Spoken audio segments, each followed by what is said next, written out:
Halo semua, balik lagi masih dengan saya Rizky dari Nokia Nesia. Di video kali ini, Nokia Nesia bakal unboxing satu ponsel entry level terbaru dari Nokia, Nokia C1.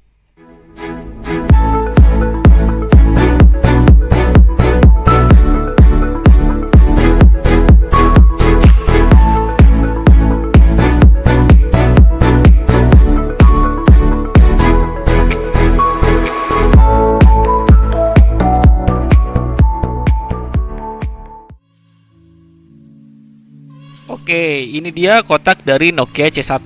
Secara umum, desain kotaknya masih sama dengan ponsel Nokia Android lainnya ya, kayak Nokia 5.3 dan 4.2. Nggak ada sesuatu yang baru dan berbeda dari kotak-kotak sebelumnya. Nah, Nokia C1 yang masuk ke Indonesia ini adalah buatan Cina, bukan buatan Indonesia kayak Nokia 5.3. Karena memang Nokia C1 ini tidak mendukung jaringan 4G, jadi nggak perlu mengikuti aturan TKDN yang berlaku di Indonesia. Pada kotak bagian belakangnya seperti biasa ada informasi mengenai fitur-fitur utamanya, seperti sudah menggunakan Android 9 Pie Go Edition, layarnya 5,45 inci, kemudian baterainya 2500 mAh, RAM-nya 1 GB, selfie kamera 5 megapiksel, dan kamera utamanya pun juga 5 megapiksel. Nokia C1 ini juga sudah dilengkapi dengan tombol Google Assistant. Lanjut, langsung aja kita buka kotaknya ya. Seperti biasa, setelah kotaknya dibuka, kita bisa langsung melihat satu Nokia C1 yang masih fresh banget, yang masih dibungkus plastik. Nah, sebagai informasi, Nokia C1 yang masuk ke Indonesia ini ada dua warna, satu hitam, satu lagi merah. Kebetulan Nokia C1 yang di unboxing kali ini adalah berwarna merah. Pada paket penjualannya, Nokia C1 ini bundling dengan kartu SIM dari Axis dengan total bonus hingga 100 GB. Jadi lumayan banget.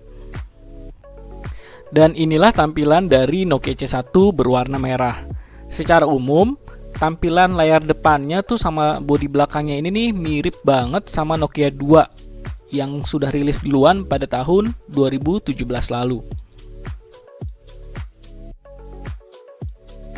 Di dalam sini terdapat baterai dari Nokia C1. Baterainya ini berkapasitas sebesar 2500 mAh. HMD Global mengklaim bahwa baterai Nokia C1 ini bisa bertahan lama sepanjang hari untuk menunjang aktivitas penggunanya. Oh iya, baterainya ini bisa dilepas ya, dan bentuknya berbentuk kotak dan lumayan besar.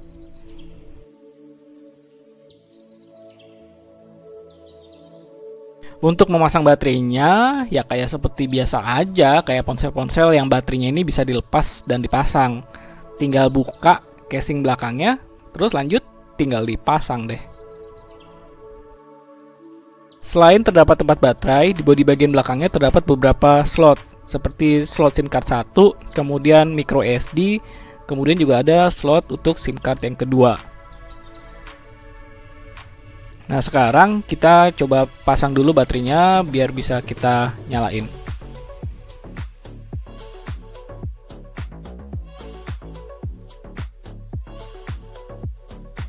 Baterai sudah terpasang, untuk kartu SIM sama micro SD nanti aja belakangan, kita nyalain dulu. Nah, setelah nyala nih langsung ada logo dari Android Go Edition-nya. Oke, untuk sementara kita tunggu dia persiapan awal. Kita lihat dulu nih, kita dapat apa lagi. Nah, di dalam sini nih ada kartu garansi sama persiapan dari Nokia C1. Oh ya, pastikan garansinya ada ya, karena Nokia C1 ini kalau misalkan rusak, itu garansinya diganti baru oleh HMD Global. Luar biasa. Dan di dalam sini ada kabel dan chargernya Nokia C1. Nah, ini nih chargernya nih bentuknya lucu nih. Ini cuman 1 ampere kapasitasnya, outputnya. Nah, bentuknya kayak gini nih, agak membulat di atasnya ya, jadi lucu.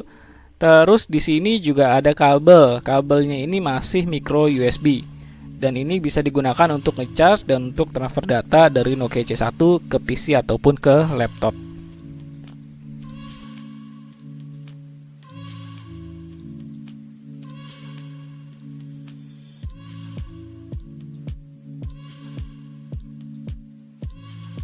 Dan inilah tampilan home screen dari Nokia C1 yang menggunakan Android 9 Pie Go Edition. Sebelum kita ngebahas aplikasi dan softwarenya, kita lihat dulu tampilan luarnya ya. Nah, di layar bagian atasnya ini terdapat logo Nokia. Kemudian di sampingnya ada kamera selfie 5 megapiksel.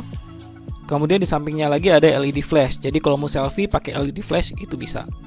Kemudian di bagian kanan ini ada tombol volume up dan down, terus ada tombol power juga. Di bagian bawah ini terdapat dua, ada satu untuk micro USB-nya dan satu adalah untuk corong mikrofon.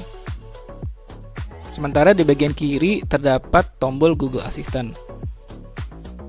Nah, pada bagian atas ini terdapat audio jack 3,5 mm. Lanjut ke bagian belakang. Nah, di bagian belakangnya ini terdapat corong speaker, satu speaker hanya di bagian belakang, terus ada kamera juga 5 megapiksel dan logo Nokia. Dan casingnya ini terbuat dari plastik ya, jadi nggak ada yang spesial dari casingnya ini. Dan harusnya bisa diganti-ganti warnanya.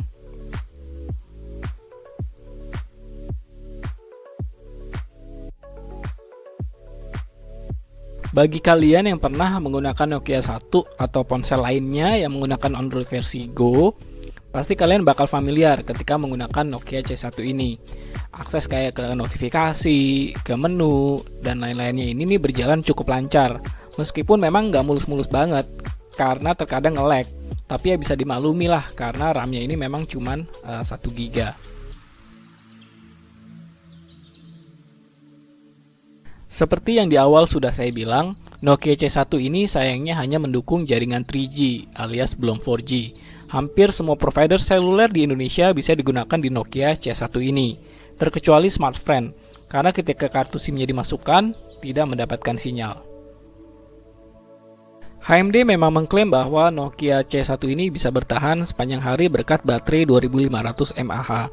Untuk pengisian dayanya, dari 10% hingga 100% bisa memakan waktu hingga 2 jam.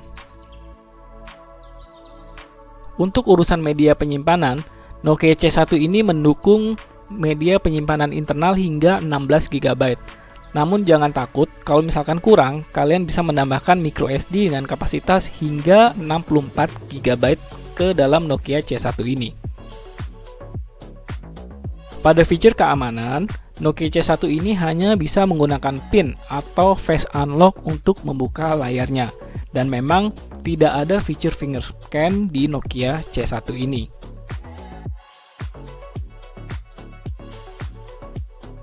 Untuk keamanan di sisi sistem operasi, HMD Global pastinya juga akan melakukan update secara reguler untuk Google Security Patch untuk Nokia C1 ini.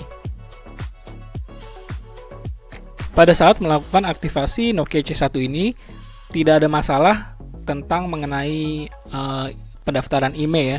Jadi kedua IMEI untuk SIM 1 dan SIM 2 ini di Nokia C1 yang saya unboxing kali ini berjalan dengan baik dan keduanya mendapatkan sinyal. Karena Nokia C1 ini mendukung Android versi Go, maka aplikasi bawaan dari Google-nya pun juga yang versinya Go nih. Seperti kayak YouTube Go, Gmail Go, Maps Go, dan lainnya. Nah, kalau misalkan kita mau pakai cuman buat YouTube-an sih, nggak ada kendala ya yang berarti. Semuanya tuh bisa berjalan dengan baik. Mulai dari scrolling, cari-cari video, hingga saat memutar videonya pun semua berjalan dengan lancar. Nah, pemutaran video di YouTube Go ini, khususnya di Nokia C1 ini, hanya mendukung kualitas video hingga 480p saja. Terdapat juga pilihan untuk mengunduh videonya terlebih dahulu nih, agar nanti bisa kita tonton belakangan di lain waktu.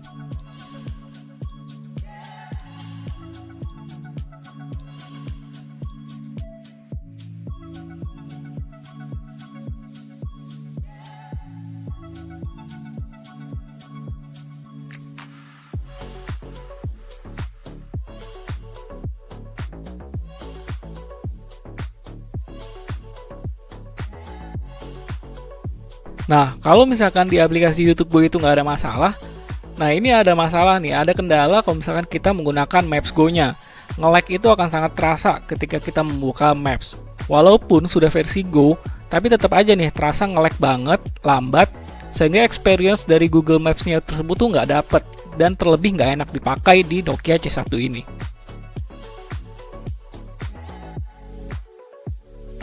Kalau misalkan kamu tetap pengen nih menggunakan aplikasi Google yang non versi Go gitu ya, kamu tetap bisa download dari Play Store. Namun harus diingat, penggunaan RAM-nya dan memori pasti lebih besar dibanding aplikasi yang versi Go.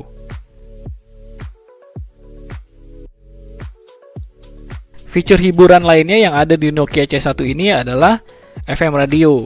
Nah, kamu bisa mendengarkan langsung radio kesukaan kamu langsung dari Nokia C1 ini.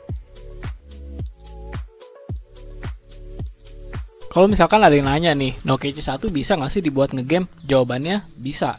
Tapi memang direkomendasikan ya game-gamenya itu yang ringan-ringan aja. Kalau cuma main kayak Among Us sih, nggak ada kendala ya. Semua lancar dan nggak ada lag. Tapi hanya pada load awal game aja nih yang agak lama. Selebihnya semuanya lancar dan enak buat dipakai main game Among Us.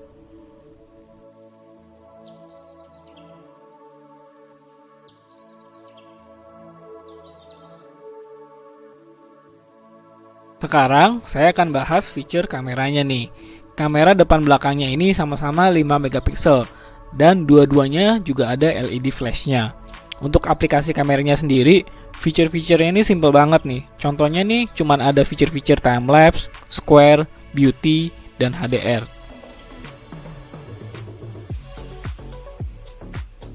Untuk pengambilan fotonya sendiri sih terasa sih biasa aja ya. Gak cepet dan juga gak lambat. Nah, untuk hasil fotonya, untuk ukuran ponsel seharga 800 ribuan ini sih hasilnya sih dibilang cukup lah dan biasa aja, tidak ada yang spesial.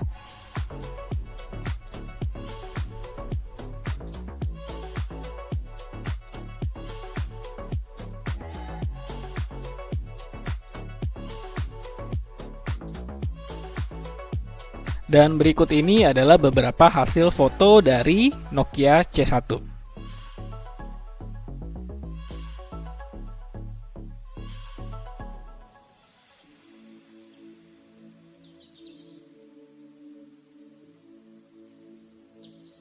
Overall, Nokia C1 ini memang ditujukan untuk pengguna baru yang baru beralih dari feature phone ke smartphone dan belum membutuhkan fitur-fitur yang mumpuni. Ponsel seharga 800 ribuan ini dapat digunakan dengan baik untuk melakukan telepon, SMS browsing, YouTube, media sosial, serta online meeting. Jika kamu membutuhkan ponsel 4G dengan kemampuan lebih, contohnya bisa menjalankan Google Maps dengan baik, terus punya kamera yang baik, maka kamu bisa memilih ponsel Nokia lainnya, seperti Nokia 4.2 dan Nokia 5.3. Sampai di sini dulu video unboxing kali ini. Saya Rizky dari Nokinesia. Sampai bertemu di video selanjutnya ya. Tetap semangat dan tetap sehat.